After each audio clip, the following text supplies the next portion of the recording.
Thanks for coming in. Now, there's loads of things we want to talk to you about. These are the problems, though. We are stupid on this radio show, but in a sort of a deliberately ridiculous way, you know, sort of like the wise fool. That's very much the model that we pursue. So, don't be too serious. And also, remember last week when you said George Bush Senior was a paedophile? We all got a little bit told off. Yeah. Of course we got told off. Well, in a minute, I'm going on a guest on, what's it? That's the Alex Dyke Soul Show. The Alex Dyke Soul Show. Alex Dyke, yeah. Do you know Alex Dyke? Oh, I know Alex, yeah. Once we go on here, now that's when we can really kick off with some of our maverick George Bush is a nonce style views. But I said it because it's true. That's yeah, fair enough. That's David Icke's views. He's entitled to them views. Go on, say some. But this is what worries me, David Icke, is that like all that stuff you say about like, you know, sort of media manipulating us, keeping us all spellbound and daft so that we can manage. I'm well into it and believe it. But then when you attach that to George Bush's on the nonce, that's more easy to dispute. So it makes the stuff that is more palatable also seem questionable. But it's not easy to dispute. It's easy to dismiss because it seems so far out. It's not easy to dispute when you do the research. But it doesn't even help, right? This is the thing, David Icke. Let's say we all go, George Bush is a nonce, right? That don't help the revolution, because that's why we want you here. We do actually want to overthrow the government, right? But we need some proper policies, and we need a sort of a structure in place to cope with all the admin. Now, if like whether or not George Bush is a paedophile, and I hope he's not, because paedophiles, you know, come on, pack it in. That's one of our main messages on this show, right? It doesn't make any difference hierarchically, does it, or politically? I tell you what it makes a difference to. It makes a difference to the kids they abuse. If they're exposed and it stops, and that's what I'm interested in. Yeah, I'm interested in it as well. Dirty devil, George Bush. Right, we've got a couple of campaigns on this show. Here's one of them. China, get out to bed! George Bush, stop noncing kids! That's not necessarily the views of this show. But if you are, pack it right in. I'm just looking around the faces of me. My manager's face, he looks relatively comfortable. Producer of the radio show, concerned. A look of concern on the face. So that's not the views of me or the BBC, that's David Icke's views. So yeah, what kind of political system, that could take we want to overthrow the government in a jaunty way. What sort of things should we be looking to do, and what information should we be kicking out there? Well, if you want to overthrow a government, stop cooperating with it. If you want to stop living in a gathering Orwellian prison, then stop cooperating with it. You know? How can we do that in sort of simple, accessible ways that we can put into place immediately? It means... Not put the rubbish out. Nah, I mean... Right, no rubbish is going out now, and I'm not helping with the recycling, and I'm not paying tax. Those sort of things. If a politician, a Bush or a Blair, comes out and says, we've had a discussion, and we've decided to do this... we're mostly going to be noncing kids. That's our new policy. Their power is in the population saying, "Oh, we don't like it, but we better do it." Apathy. Yeah, well, it's the herd mentality. For instance, it's a simple thing. Years ago, back in the 80s, when Margaret Thatcher came out with that appalling poll tax, because it affected low-income people and the so-called middle classes. Yeah. There wasn't this, it's the middle classes, that doesn't matter. It's the working class, it doesn't matter. There was a united response to it, and vast numbers of people refused to pay the bloody thing. As a result, what happened? It collapsed. And I'm a great believer in the Gandhian way of non-violent, absolutely non-violent, non-cooperation. If you don't cooperate with the building of your own prison, there's not enough of these people to build it. We allow them to do it, and we do it to ourselves. So just don't be cooperative. But I don't know what that would tangibly mean in a palpable, what should I do when I get in after the show type way. Because mostly I'll be then trying to stop Matt Morgan letting off fire extinguishers. That's why I'm going against the system. Jump on the swimming pool cover, break it, set off a fire extinguisher, run a pub in your own house. Yeah, run a crazy bonkers little bar. Okay, Matt, maybe all along. Sleep at day and live by night. Live at night. That's the last thing the government's going to want from us. You think you're a revolutionary? You just patrol around telling people to stop having fun. Now, come on. This revolution's become dangerous. You'll have someone's eye out with that. Yeah, no, fair enough. Okay, well. Also, though, David Icke, you've brought in a CD of is this your eldest son? Uh-huh. Gareth Icke. We'll stick on one of his records, shall we?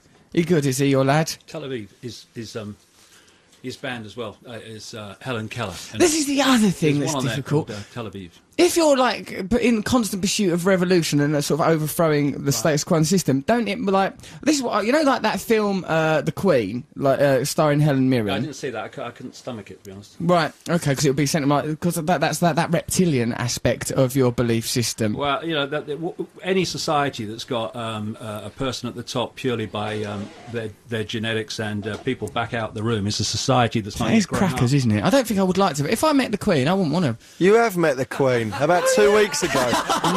He loved her. He kept going, I love the Queen. I did like her. He was photographed next to her. She's not a lizard. I liked her. She was all right, I thought. Well, maybe you're one as well. Hold up. Maybe I'm not, am I, David?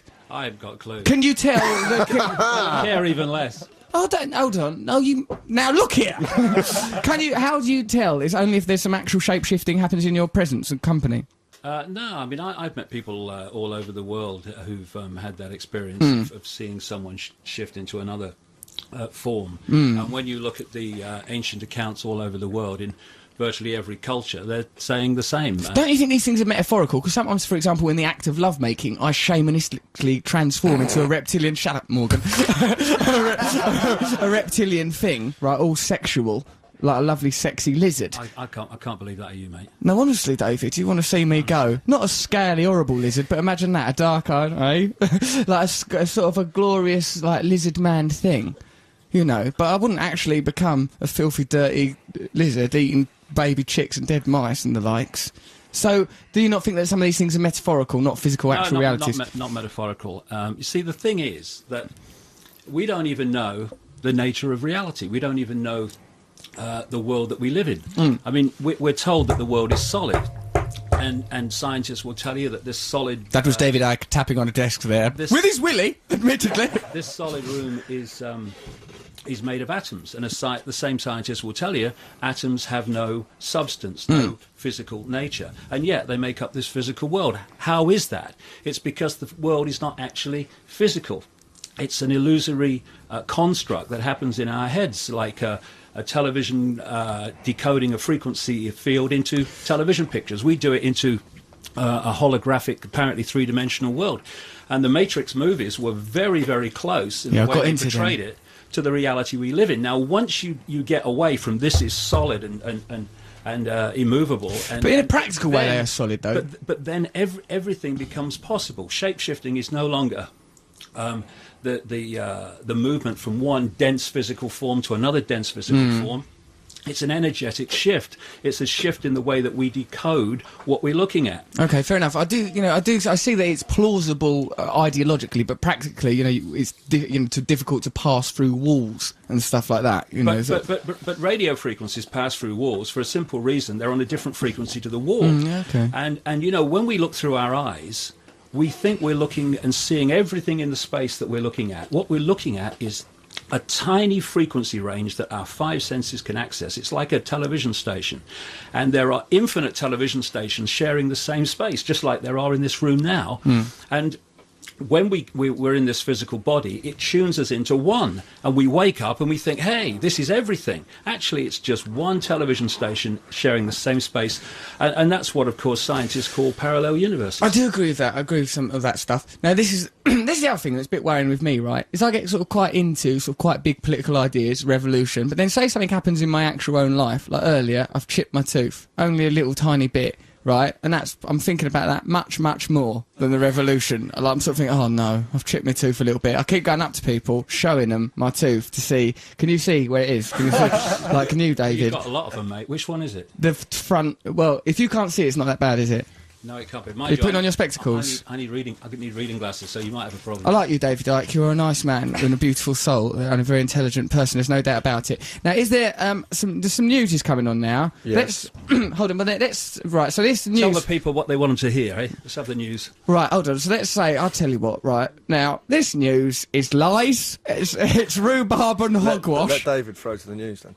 Yeah, all right, David. You can do your own throw as long as you say when is it? Have we got to go to it yet? About another 1 minute of other stuff. Right, you think... So even though you don't think that the BBC is directly cooperating with a conspiracy to make people all dumb and spellbound, you think that this news that we're about to hear is part of the problem because it's sort of, you call them repeaters, right? Repeating information to keep the populace sort of spellbound and docile. If you look at what happens on most news bulletins, it's people in dark suits repeating what people in authority have told them is happening. Yeah. And real journalists say, well, hold on, let's check if that's true. Yeah. Repeater journalists just read it out. So John Ronson's quite a good journalist, and like he was a bit worried. Like John Ronson, I would say we've met John. He's come on this show like before. He's quite a good sort of journalist, isn't he? I've seen a lot of his stuff. I suppose he's okay. Yeah, no, I think he's investigative and thorough and stuff like that. But I think that that's the thing we return to. I get entrenched in it myself because loads of stuff you say, I think, yeah, that's brilliant. Oh, that's true. Right, okay, revolution. The Queen's a lizard. Oh no, I like her, Majesty. Because when I met her, I thought she's just a little old lady. Whether she's a lizard or not, I couldn't give a monkeys in a way. I thought, well, transform into a lizard now, Mum. I'll transform into my lizard. We'll coil ourselves up. Do some lizard eggs together, the pair of us, all nice, I'm sure you could manage that. I reckon I could. Now, that's killed that minute. So this...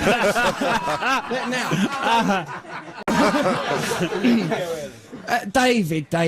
Yes, mate. Have you enjoyed being our guest? Oh, it's lovely. What a laugh. It's nice, isn't it? Yeah, crazy. Just what we want. Did you like it when I was in that other bit? Oh, yeah. You know earlier when Brilliant. you were round our house and you said that the establishment don't like mavericks, right? Because mavericks can cause revolutions. I thought you might have meant me. Did you mean me? Because I'm such a maverick. You are a classic maverick. And, I got a simple philosophy which would change the world, which is do what you like so long as you don't impose it on anyone else. That's freedom. That's nice. Do what you like as long as you don't do what thou wilt. That's what old Alistair Crowley said a bit and all, isn't it? Not really. Not really. No? He wasn't coming from where I'm coming from. Do what you like so long as you don't impose it on anyone else. In other words, let everyone be themselves so long as they don't make other people be the same if they don't want to. Freedom. So quite a nice philosophy from David Icke. I liked it, but it's a bit more fun when you stray into the dangerous waters. Anytime you want. I've got lots of dangerous areas. I know you have. I touched your bottom earlier. My hand nearly exploded. I enjoyed it. Delightful character. Right then, we nearly finished the radio show. Right, what a wonderful show it's been. Thank you everyone who's been joining us for this live Isle of the Wight show. David Icke, you've been fantastic. Thank you for bringing your message of peace and